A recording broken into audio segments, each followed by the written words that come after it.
vocês vão entender. Mas eu quero começar essa palavra nessa manhã, obrigada, com uma citação de um autor chamado Mark Levy. Na minha devocional diária, eu encontrei e eu gostei muito, que ele fala assim: imagina você receber na sua conta bancária, todos os dias, $86.400 a cada manhã. Só que é o seguinte, essa conta não pode ser transferida. O saldo de um dia não passa para o outro. Então, presta atenção. Não vai ficar nenhum saldo na conta. O que é que você faz com esses $86.400 que vai cair só naquele dia? O que você faz? Você deixa na conta? Gente, o que você faz? Saca, né? Se você não conseguir usar os 86.400, que é muito, você saca. Porque ele, no banco ele não tem nada para fazer, ele vai se perder. Pois é. Nós temos, não há saldo, nós temos esse banco. E esse banco chama-se tempo. A cada manhã nós recebemos 86.400 segundos para viver. Ele não passa para amanhã.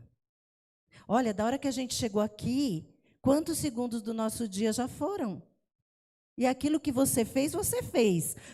O que você não fez, você vai fazer depois. A pia que ficou lá para lavar, o almoço que ficou lá para terminar, né? Vai ficar para você fazer depois. Porque o tempo, ele não volta mais. E esse tema, ele é abordado em várias passagens bíblicas. Mas hoje eu quero falar com vocês no Salmo 90. Inclusive, eu já preguei esse tema há uns 4, 5 anos atrás em Eclesiastes, mas hoje nós vamos falar de uma outra visão no Salmo 90. Os livros de Salmos, vocês conhecem, vocês viram porque Deus fala? O William começou com Salmos, a Sandra falou dos Salmos, e a gente não tinha combinado nada. Eu pedi para a Sandra essa música, e quando eu falei do Salmo, ela falou, nossa, estou com os Salmos aqui, preparando os Salmos para a gente cantar também. Deus é maravilhoso, porque Ele fala. E o livro de Salmos, ele é dividido em 5 livros.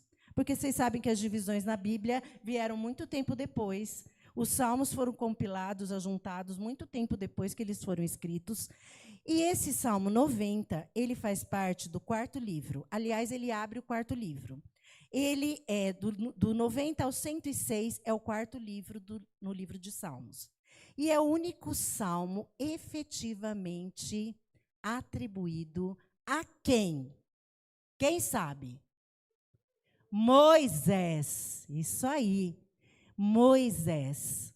É um salmo atribuído a Moisés.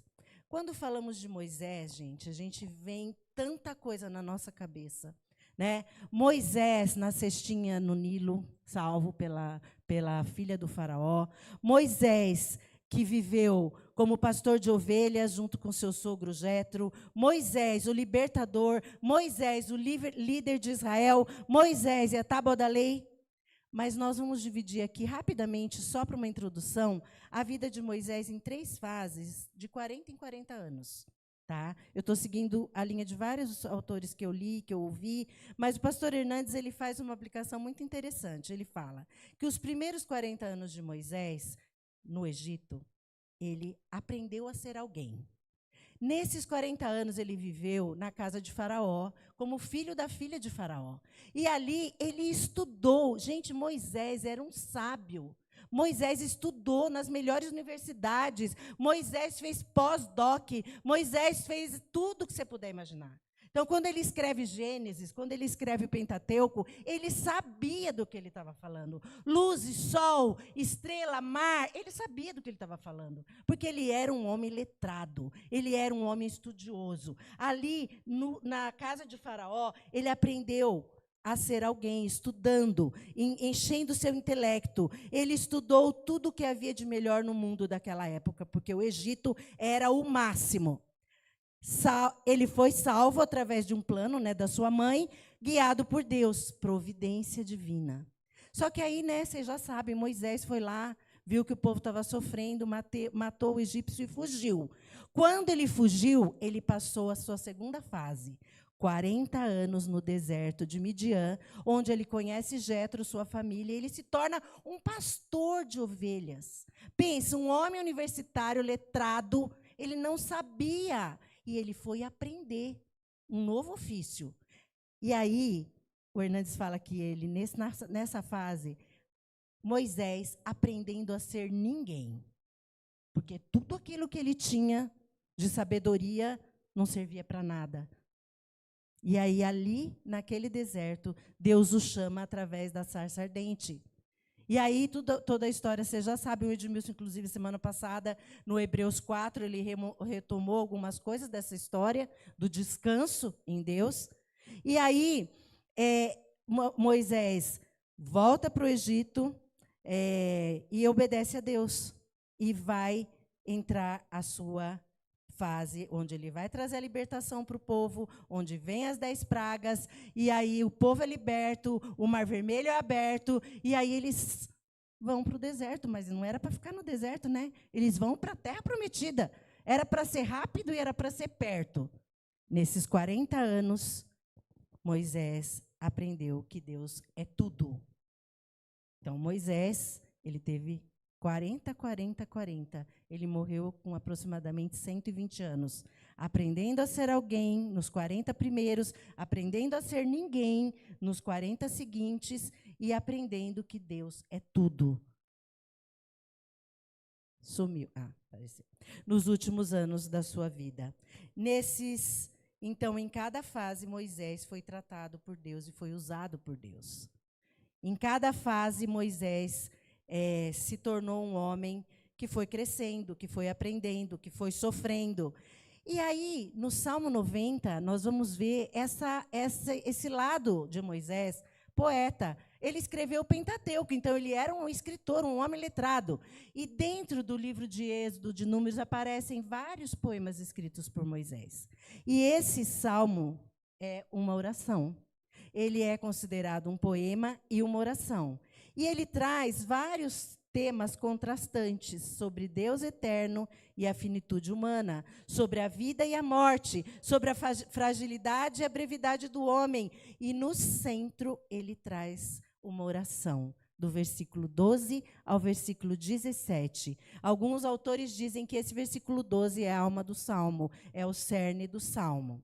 E nós vamos ler esse salmo. Você abre a sua Bíblia, que hoje não tem data show. Então, você vai abrir a sua Bíblia.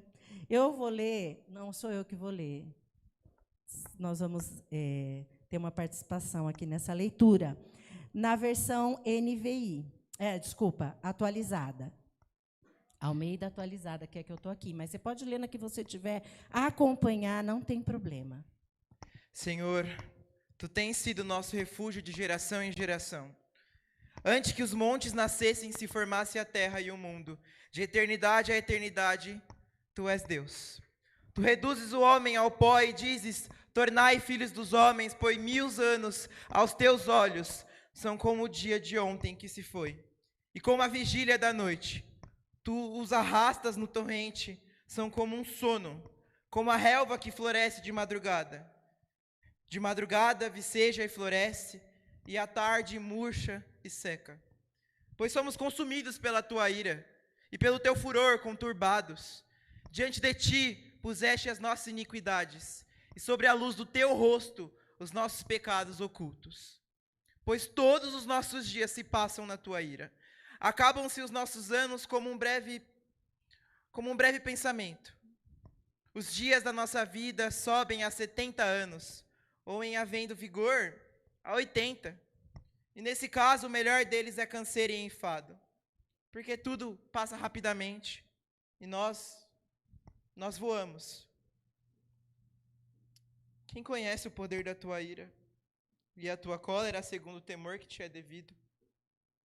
Senhor, nos ensina a contar os dias, para que alcancemos um coração sábio. Tem compaixão dos teus servos, Sacia-nos de manhã com a tua benignidade, para que cantemos de júbilo e nos alegremos todos os nossos dias. Alegra-nos por tantos dias quanto nos tem afligido, por tantos anos quanto suportamos a adversidade. Aos teus servos apareçam as tuas obras, e aos teus filhos a tua glória. Seja sobre nós a graça do Senhor, o nosso Deus. Confirma sobre nós as obras das nossas mãos. Sim, confirma a obra das nossas mãos. Porque é Deus quem fala. Amém? E já estamos sendo tão ministrados, né? Porque o próprio Salmo é uma ministração em si. Então eu vou continuar aqui fazendo algumas reflexões rápidas. O que nós entendemos do versículo 1 ao 4, gente? A eternidade de Deus e a temporariedade do homem. Nós somos temporais, mas Deus é eterno. Por isso que eu pedi para cantar essa música. Tu és Deus, quem sou eu diante de um Deus que é eterno? E o salmo muito lindo começa com Moisés falando: Senhor, tu tens sido o nosso refúgio de geração em geração, refúgio. A palavra refúgio, gente, não é só um esconderijo, um lugar para eu me esconder, um lugar para eu ficar. A palavra refúgio, ela remonta a casa, ela remonta a lar, ela remonta a morada. Pensa, Moisés, ele não tinha uma casa, porque quando ele era bebê, ele saiu da sua casa e foi para o Nilo. Do Nilo ele foi para a casa da filha do faraó. Da casa da filha do faraó, ele foi para o deserto com um povo nômade. Nômade não tem casa. E do deserto ele foi para o outro deserto. E ali eles vagaram 40 anos em tendas. Então, quando ele fala assim, Senhor, tu és o meu refúgio, ele está falando, Senhor, tu és a minha casa, tu és o meu lar, tu és a minha segurança, não há outro além de ti, eu não tenho para onde ir se não for o Senhor. Ele nunca teve um lugar, gente, foram 120 anos, mas ele tinha uma certeza, só Deus era o seu refúgio, só Deus era a sua morada. E assim tem sido, porque ele fala de geração em geração é a fidelidade do Senhor. Moisés aqui estava lembrando de todas as gerações, de Abraão, de Isaac, de Jacó, dos 12 que foram para o Egito, de José, que cuidou dos seus irmãos no Egito, do povo que ficou 400 anos no Egito. E agora ele estava com aquele povo no deserto. Ele estava no deserto. Ele não estava no oásis. E ele fala, Senhor, tu tens sido o meu refúgio. Deus já existia antes do nada. Gente, não existe criação de Deus. Deus é e ponto. Por isso que ele fala, antes que o mundo existisse, tu formastes a terra e o mundo, e de eternidade em eternidade, tu és Deus. Amém? Nós cantamos aqui, tu és Deus. E Moisés está falando de eternidade a eternidade. Gente, eternidade não se mede. Eternidade não tem começo nem fim. Eternidade é algo impossível para nós entendermos. Por isso que Deus é Deus. Nós temos um estudo maravilhoso dentro das 20 bases para estudar com os discipulados. Já foi estudado em PDF, está gravado esse estudo sobre os atributos de Deus. E um dos atributos de Deus é esse: Deus é eterno. De eternidade em eternidade, tu és Deus, não existe outro. Não existe outro. E ele fala, tu reduzes o homem ao pó e dizes, tornai filhos dos homens, pois 1000 anos aos teus olhos são como o dia de ontem que se foi, ou como a vigília da noite. Gente, a vigília da noite são 3 horas. Para Deus, 1000 anos é como a vigília da noite, porque nós somos mortais, nós somos pecadores. Gênesis 3,19, o pecado entrou e Deus falou, tu és pó e ao pó voltará. Sem Deus, nós não somos nada, nós somos pó. Então, só Deus tira e dá a vida. E o tempo não limita Deus, porque para Deus, 1000 anos é como a quarta vigília da noite. 3 horas. Ele é atemporal. Ele está no controle do tempo. Agora, o tempo existe para nós, certo? O tempo existe para nós. É um fragmento da eternidade que Deus dá ao homem para que ele administre para o quê? Para a glória de Deus. Eu não posso administrar o meu tempo como eu quero. É isso que eu quero que a gente pense hoje. Eu tenho que administrar o meu tempo para a glória de Deus. Tempo é um presente de Deus para nós. Ele não precisa desse cronos, que eu já vou falar. Pois na eternidade não há esse limite. Cronos, gente, é o tempo do relógio. Eu estou aqui cronometrando quanto tempo eu tenho para falar. Cronômetro, cronos, tempo. É hora, é segundo, é minuto. E aí eu tenho que administrar esse cronos. É o tempo linear, o qual nós devemos administrar sendo bons mordomos. Cuidado quando você fica falando toda hora, não tenho tempo. Ai, fulano, vamos passar. Não, não tem tempo. Ai, vamos, não tenho tempo. Parece que só você tem tempo. Ninguém mais tem tempo. Ai, você pode fazer tal coisa? Não tenho tempo. Nunca a gente tem tempo. Será que a gente não tem o mesmo tempo que o outro tem? 86.400 segundos no dia, 24 horas por dia, 7 dias por semana, 31 dias por mês, 365 dias por ano, quando não é bissexto. É igual, é democrático, é igual para todos. Só que quando a gente é criança, parece que o Natal nunca chega. Aí, quando a gente tem 15 anos, a gente quer ter 18. Aí, quando a gente tem 30, a gente quer voltar para os 15. Quando a gente tem 60, então, nem se fala para onde a gente quer voltar, né? Mas é igual para todos, gente. É igual para todos. Então, o tempo que eu tenho, você também tem. O que faz parecer que ele passa mais rápido ou demora mais é a forma como você usa esse tempo. Quando você está de férias, não é que o tempo demora mais para passar? Ai, que delícia! Você fala, gente, hoje o dia demorou, né? Mas foi tão bom, né? Porque quando você está no pique, parece que faltou tempo. Então, nós temos que tomar cuidado para como nós administramos e como nós profetizamos toda hora. Não tenho tempo, não tenho tempo, não posso. Não tenho tempo, minha agenda está cheia. Cuidado, gente. Entrega isso para Deus e abençoa o seu tempo. E o Kairós é o tempo de Deus para nós. É o momento oportuno onde Deus age, independente da cronologia. Moisés estava aqui no Kairós de Deus. Ele viveu o Kairós de Deus nos seus 40 anos no Egito, nos seus 40 anos no Midian, nos seus 40 anos no deserto. E ele estava aqui no Kairós de Deus agora, no deserto. Do Kairós de Deus para ele e para todo aquele povo. Então, nós precisamos ler esse salmo pensando nisso. Que tempo é esse? Porque a nossa vida é transitória. O versículo 5 e 6 fala isso. Ele fala que Deus nos arrasta como torrentes, como um sono, como a relva, que de manhã está linda e à noite já era.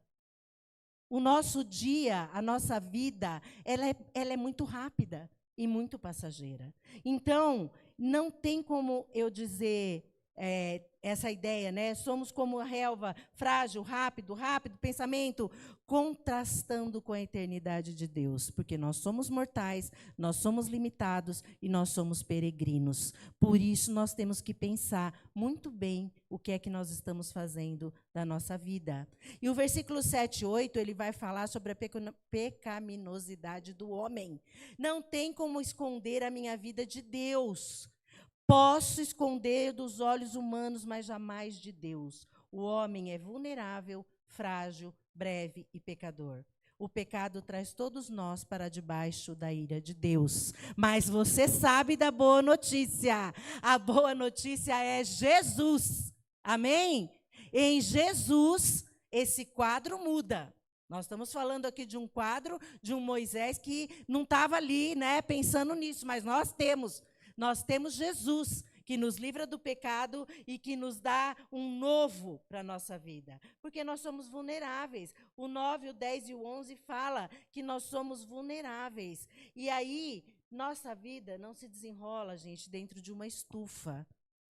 Estou lá guardadinho. Sabe a bolha? Põe seu filhinho dentro da bolha para você ver o que vai acontecer com ele quando ele crescer. Não existe bolha. Nós estamos vivendo um mundo caído, um mundo onde nós convivemos com pessoas caídas. Então, nesse mundo caído, nós não somos blindados, porque nós estamos num campo de batalha. Moisés escreve numa peregrinação do deserto. Saíram 600 mil homens do Egito. Em 40 dias, eles estavam na porta de Cades Barneia, enviando 12 espias. O Edmilson falou disso semana passada.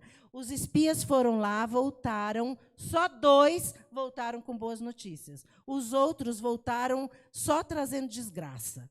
Morreram ali mesmo. E aí, naquele lugar, Deus mudou a história, que ia ser rápida para chegar em Canaã. E aí, por causa dos 40 dias que eles ficaram lá em Cades Barneia, Deus falou, vocês voltam, que vocês vão peregrinar 40 anos nesse deserto, e vocês não vão entrar na terra prometida. Ou seja, Moisés andou com um povo, só os que tinham 20 anos para baixo, quando saíram do Egito. Calebe e Josué, que foram os espias que falaram, ok, vamos que é bom, que tem fruto, que tem isso, que tem aquilo. Pensa Moisés andando com 600 mil homens, fora as mulheres e as crianças aí, as crianças não morreram, né? Andando com cadáveres no deserto, porque esses homens sabiam que eles não iam entrar na terra prometida. Então, é nesse contexto que Moisés está falando dessa vulnerabilidade do homem, nessa coisa da velhice que ele fala, chega a velhice, 80, 70, e aí é só canseira e enfado. E a ira de Deus sobre nós. Porque o povo estava nessa situação ali, no deserto. Mas aí, ele começa a orar. É a pedagogia da vida.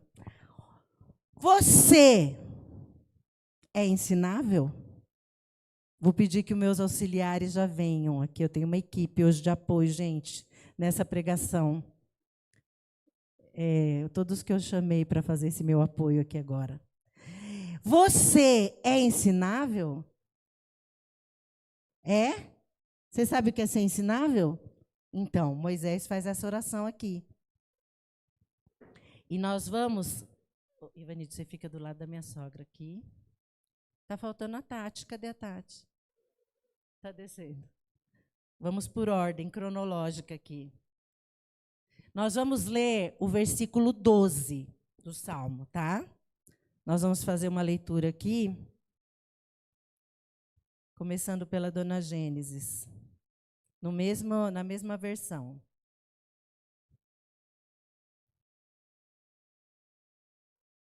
Se ela não achar, deixa ela ler no seu. Achou. Aqui.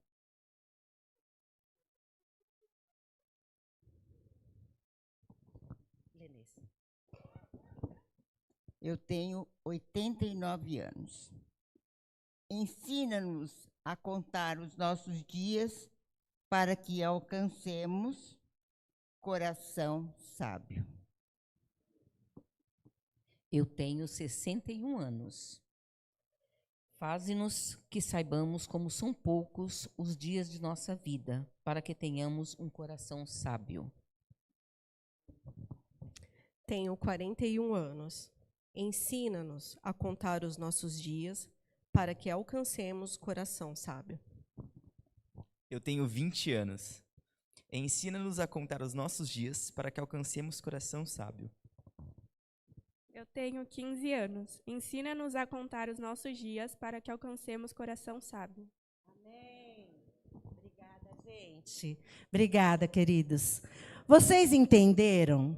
Acho que eu não preciso nem explicar, né? Faltou aqui uma criança, mas as crianças estavam no pequeno rebanho, né? Então, a mais nova aqui tem 15 anos. Quando ele começa falando, tu és Deus, de geração em geração, de geração 89 a geração 15 anos, a Esther, o Senhor é Deus. Amém? E a fidelidade dele vai permanecer. Só que para chegar na idade da minha sogra, sábia como ela é, eu tenho que começar na idade da Esther, ou mais nova que a Esther ainda, a fazer essa oração. Ensina-me a contar os nossos. Moisés tinha não sei quantos, porque ninguém sabe em que momento exato ele escreveu, se ele já estava lá quase que para o povo entrar, onde ele estava exatamente, mas ele já era um homem muito maduro, já tinha passado por muitas coisas. E ele orou, ensina-nos. Ele não orou, ensina esse povo rebelde, ensina esse povo que não sabe nada. Ele orou, ensina-nos. Coração ensinável. Para chegar nos 89 anos e ainda orar, ensina-nos. É você ter um coração humilde diante de Deus e dizer, Senhor, eu não sei como contar os meus dias, mas eu só vou chegar a contar e ter um coração sábio com 89 se eu comecei a contar desde criança. Pais, ensinem seus filhos a contar os seus dias. Não deixa o dia passar. Vida leva eu, leva, vai. Não.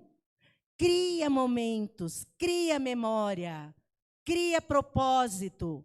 Não deixa a vida levar. Porque ele só vai encontrar um coração sábio se ele começar de criança.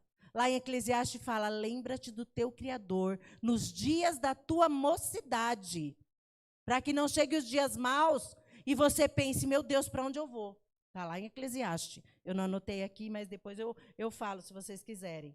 Então, gente, esse versículo, ele nos anima a corrermos, não atrás do vento, mas a corrermos atrás do tempo, buscando, Senhor, ensina-me. Eu quero ter um coração sábio, eu quero ter um coração ensinável. Ensina-nos é um aprendizado, ensina-nos é um pedido de instrução. Eu não sei. Só aprende quem quer aprender. É o discipulado da vida. Pensa por quantas pessoas Moisés passou, foi discipulado e discipulou, gente. Porque discipular, vocês já sabem o que é. Então, não deixa para amanhã o que você pode aprender hoje, o que você pode ensinar hoje, o que você pode abençoar hoje. A contar os nossos dias, a gerir a vida. Só você pode administrar a sua vida. Só você. Cuidado com as demandas, como eu falei aqui. Aprender a dizer não, ter limites, abrir espaço na agenda. Porque também, às vezes, a gente nunca fala assim. A gente só fala, não tenho tempo, não tenho tempo, não tenho tempo. E, às vezes, você precisa aprender a falar não. E, às vezes, você precisa aprender a falar sim. Sim, eu posso. Sim, eu vou reestruturar as minhas prioridades. Porque, às vezes, nós estamos com prioridades invertidas. Qual é o primeiro lugar no seu dia? Qual é o primeiro lugar na sua vida? Quando você pôs o pé no chão, você já falou, tu és Deus, quem sou eu? Eu só vou contar o meu dia quando eu puser o pé no chão e falar, tu és Deus de manhã, quem sou eu? Senhor, gente, eu estou com esse salmo e com essa oração desde janeiro. Eu não comecei a pensar nisso ontem. E essa semana a gente passou tudo o que a gente passou, em relação a Vanessa, nossa querida, o velório, a coisa como foi. E eu fiquei meditando nisso. Eu falei, Deus, mas eu já estou com isso desde janeiro. Esse é o versículo do meu ano. Ensina-nos a contar os nossos dias. E eu tenho feito essa oração diariamente. Porque existem dois tipos de pessoas, gente. As que contam e controlam bem o tempo, apreciam cada momento, crendo que há tempo para tudo. Efésios 5,16, fazendo o nosso link com Efésios, Colossenses 4,5, remindo o tempo, não buscando apenas produtividade. Eu não estou aqui para ser produtivo, eu estou aqui para ser bênção na vida do irmão e para glorificar Deus. Eu tenho que priorizar o que é eterno. Remir o tempo é uma responsabilidade cristã que envolve viver com sabedoria, aproveitar as oportunidades para fazer o bem e priorizar o que é eterno para a glória de Deus. Amém? Porque nós somos finitos. Nós estamos falando disso, limitados, vulneráveis, mas em Cristo nós somos eternos. Amém? Em Cristo nós temos a eternidade para viver. Então, quando eu tenho Cristo, eu estou vivendo para Ele, já, eternamente. Então, isso aqui é um conceito que eu tenho que pensar muito quando eu conto o meu tempo. Porque tudo é para Ele, tudo é sobre Ele. E existem as pessoas que são controladas pelo tempo. Esse anda sempre desperdiçando, não alcança nada, anda ansioso, deixa tudo para amanhã. Não procrastina, gente. Não fica pensando igual a cigarra. Amanhã faremos nossa casa. Aí chega amanhã, a cigarra fala de novo. Amanhã faremos nossa casa. Sabe o que eu aprendi na minha agenda? A escrever até a compra que eu tenho que fazer e depois pegar uma canetinha amarelinha, aquela lá, e anotar e riscar. Quando eu risco aquilo, tudo que eu escrevi, até que eu tenho que cozinhar, eu escrevo lá, gente, porque às vezes eu esqueço as coisas. Aí, quando eu vejo que está tudo riscado de amarelinho assim, me dá uma alegria tão grande que eu não deixei para outro dia. Tem coisa que vai ter que ficar, e ok. Tem pratinho que vai cair, ok. Mas amanhã você pega o pratinho. Não deixa o pratinho para lá se ele é importante, se ele é uma prioridade na sua vida. Então, precisamos, gente, ser bons administradores. Eu devo pensar que cada minuto é uma pérola de Deus para nós. Precisamos cuidar com muito zelo, ressignificar o tempo, dar um significado novo. Posso ouvir um amém? E o versículo continua dizendo, para que nós alcancemos um coração sábio. Lucas 10, 39 é a história de Maria, que vocês sabem. Ela se quedou aos pés de Jesus para buscar sabedoria. Depois ela lavou os pés de Jesus para buscar sabedoria. O Senhor quer derramar sua sabedoria sobre cada um de nós. Torna o homem consciente de que ele não é nada diante da grandeza de Deus. Provérbios 1:7 diz, o temor do Senhor é o princípio do saber, mas os loucos desprezam a sabedoria e o ensino. Aplicar melhor o nosso tempo. Não é inteligência, não é pós-doc, doc, mestrado, tudo isso é bom. Mas se eu tiver tudo isso e não tiver a sabedoria do alto, não serve para nada. Não serve para nada. Graças a Deus, tantos homens inteligentes, inteligentíssimos, docs, pós-docs e tudo, são usados por Deus com tanta graça. Aleluia! Nós temos sim que desenvolver a nossa inteligência, estudando. Não é para ficar parado. Mas tudo isso tem que ser entregue na sabedoria do alto. E Tiago 3,17 fala da sabedoria do alto, que nós temos que cuidar. Ela é, a do alto, é primeiramente pura, depois pacífica, indulgente, tratável, plena de misericórdia e de bons frutos, imparcial e sem fingimento. Sabe por quê? Porque ele fala, para que tenhamos um coração sábio. Mas o meu coração é sábio? O seu coração, pergunta para o irmão, seu coração é sábio? Porque o meu, se eu depender de mim e da minha sabedoria, é igual está lá em Jeremias 17:9. Todo homem tem um coração doente e pecador. Enganoso é o coração do homem, mais do que todas as coisas, e desesperadamente corrupto. Quem o conhecerá? Um coração sem a sabedoria de Deus é esse. Por isso Moisés pede um coração sábio. A gente também viu muito em Efésios sobre as facções, o egoísmo, a corrupção, né? Então vocês veem que Deus está linkando os assuntos. Como posso ter um coração sábio? O que posso fazer, gente, para ter um coração sábio? Eu tenho que pedir que Deus me ensine a contar os meus dias. Em Eclesiastes 7:14, tem um versículo muito interessante que combina aí com o que a Sandra falou no começo e o William também. No dia da prosperidade, goza do bem. Mas no dia da adversidade, considera em que Deus fez tanto esse como aquele, para que o homem nada descubra do que há por vir depois dele. Dias bons, aproveite, desfrute, celebre. Dia ruim, considere, reflita. Não fica só murmurando, porque nesse dia bom ou ruim, Deus vai falar com você. Isso faz parte de contar os nossos dias. Nós, como eu já falei, não estamos numa bolha. Não estamos num piquenique espiritual. Ninguém disse que nós não vamos passar por provas, por problemas, por dificuldades, por luto. Então, no dia bom, celebra. E no dia ruim, reflita, analise, para que também tenha um coração sábio. Deus nos ensina a administrar os dias bons e os dias maus. Faz parte do processo. esse dia Deus também vai nos ensinar. Escola da vida. Esses 3,14 diz que nós temos que prosseguir para o alvo. Sabe por quê? Porque o dia é hoje. O dia é hoje. Cuidado com o excesso de passado, porque traz amargura. Eu fico só vivendo do passado. Ai, quando era lá. Ai, minha vida lá era tão boa. Ai, quando a gente comia na casa dos irmãos. Ai, quando alguém me chamava para ir na casa dele. Ai, quando aquele irmão falava comigo. Ai, quando eu tinha aquele emprego. Eu só vivo no passado. Meu coração está amargurado. Ninguém me ama, ninguém me quer, ninguém fala comigo. Pulou hoje. Aí ele vem para amanhã. Ai, meu Deus. Ai, meu Deus, será que eu vou conseguir? Ai, meu Deus, falta 3 anos para ele prestar o vestibular. Ai, meu Deus, será que eu vou passar no vestibular? Falta 3 anos. Ele não viveu hoje.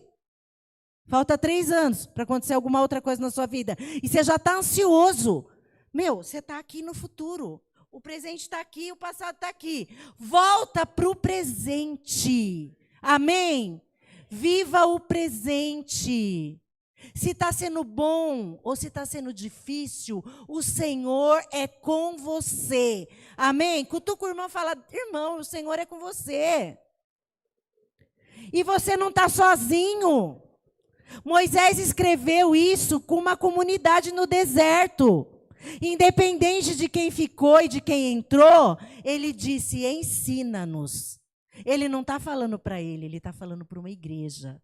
E aqui a nossa oração nessa manhã, feita simbolicamente por essas gerações que vieram aqui à frente, é ensina-nos. Do maior ao menor, ensina-nos, Senhor. Reconheça que precisa alcançar o coração. Não é por reconhecimento, por inteligência. A sabedoria é para atingir o coração. Reconheça que você precisa da misericórdia do Senhor. Um novo coração. Dá-me um novo coração, Senhor, igual ao teu. Eu fiquei cantando essa música ontem. Coração, ainda bem que eu não falei com você, Sandra, que senão ia ser mais uma. Coração disposto a obedecer, cumprir todo o teu querer. Dá-me um coração igual ao teu. Amém? Senhor, sem a tua presença eu não sou nada. Contar os nossos dias é o resultado tanto de uma transformação interna que o Espírito de Deus efetua, como também um esforço consciente de usar o nosso tempo à luz da eternidade. Eu não estou aqui para morrer, eu estou aqui para viver eternamente no Senhor. Amém? Eu tenho Jesus. Jesus morreu e ressuscitou e me deu uma nova luz, uma nova vida, uma nova esperança. Em Jesus, nós somos eternos. O corpo vai voltar ao pó, porque está lá. Ao pó, o pó vai voltar. Mas a experiência de ir para estar com Jesus. Então, é intencional. Faz parte das minhas escolhas. E não há dia melhor, gente, para começar a contar os nossos dias do que hoje. Hoje, você não vai permanecer nessa idade por mais um segundo, porque já mudou. Seus dias, seus segundos já foram. Os mais novos também vão envelhecer. É o curso natural da vida. Então, hoje é o dia. E ele termina suplicando. Do versículo 12, né, que a gente já falou, até o 17, eu não vou me deter mais, mas eu quero só deixar para vocês, vocês estão com a Bíblia aberta? O versículo 12, ele clama por sabedoria. No versículo, deixa eu voltar aqui onde eu estava aqui. No versículo 12, ele clama por sabedoria. No versículo 13, ele clama por socorro. Volta-te, Senhor. Compadece-te de mim. No versículo 14, ele clama por saciedade. Sacia-nos de manhã com a tua bondade, para que cantemos de júbilo e nos alegremos todos os nossos dias. No versículo 15, ele clama por superação. Alegra-nos por tantos dias quanto nos tenhas afligido, por tantos anos quanto suportamos a adversidade. Senhor, passamos por tudo isso, mas alegra-nos e dá-nos o novo. em mais quantidade do que essa do qual nós já passamos. Superação. No 16, aos teus servos apareçam as tuas obras e aos seus filhos a tua glória. Salvação. Salvação em Cristo Jesus. Aleluia. Aos teus servos apareçam as tuas obras, as obras de Deus, e aos seus filhos a tua glória. Salvação que vem do Senhor. E ele conclui dizendo: seja sobre nós, todos nós, o povo de Deus, a tua graça, sejam sobre nós a graça do Senhor nosso Deus, confirma sobre nós as obras das nossas mãos. Sim, confirma as obras das nossas mãos. Sustentação, todas palavras com S. Sustenta no Senhor, porque se eu aprendo a contar os meus dias, o Josué até já orou isso aqui, olha como Deus, né, já vai, eu vou ter as minhas obras, porque ele fala das obras das mãos do Senhor no versículo anterior, mas aqui ele fala das obras das nossas mãos. Eu olhei todas as versões, é a mesma coisa. Nós temos uma obra nas nossas mãos, e por isso eu tenho que ter um coração sábio para cumprir essa obra debaixo do propósito dele. A obra está nas minhas mãos, mas a obra é dele. Nenhuma obra é minha, todas são dele. Mas ele me confiou essa obra, e eu preciso cumprir essa obra que o Senhor me confiou. Então, queridos, esse salmo é riquíssimo. Eu quero te encorajar que você leia esse salmo de novo em casa, medite. E eu vou concluir com uma reflexão do Charles Swindoll, no comentário bíblico sobre o Salmo 90, e ele diz: a vida é curta demais. Não vivemos muitos anos e passá-los fazendo coisas sem sentido parece uma enorme tolice e um grande desperdício. Isso assombra a pessoa que realmente quer fazer a diferença. Contudo, nas tarefas cotidianas, ou seja, no nosso ordinário, Deus nos lembra que nossa vida lhe pertence. Ele tem um propósito naquilo que parece não ter finalidade. Uma vez que cada dia é um presente de Deus, viva cada dia para Ele com entusiasmo. Não viva em função de suas circunstâncias, porque elas podem se transformar em desgosto. Não viva apenas para si, porque isso inevitavelmente passará sobre você. Viva para Deus. Viva para apresentar a Ele um coração cheio de sabedoria. Quando você vive cada dia para Deus e adota uma atitude que o honra, Ele lhe dará uma alegria incalculável. Amém? Queridos, somos pó, mas em Cristo temos a vida eterna. Aleluia! Ele é o nosso libertador, o nosso resgatador. Ele nos tirou do Egito, nos tirou das trevas e nos deu a liberdade para vivermos perdoados nele. Estamos aqui como peregrinos de passagem. Cabe a nós escolhermos como viver e gastar cada segundo que o Senhor nos dá como presente. Sandra, dá para a gente subir de novo, gente, aí do louvor? Eu queria que a gente terminasse. Eu estou dentro do Cronos, tá, gente? Eu queria que a gente terminasse cantando de novo: Tu és Deus, quem sou eu? Você vai ficar de pé para cantar essa música, porque ela também é uma oração. Esse foi. Ela também é uma oração. E abra seu coração, gente, faça a oração e peça: Deus, me ensina a contar os nossos dias. Me ensina a ter a sabedoria do alto, porque Tu és Deus, e quem sou eu para negar o Teu poder? Nós temos um Deus que é todo poderoso. Aleluia! Ele começa o salmo dizendo: Senhor, Senhor, Adonai, o grande Deus. Aleluia!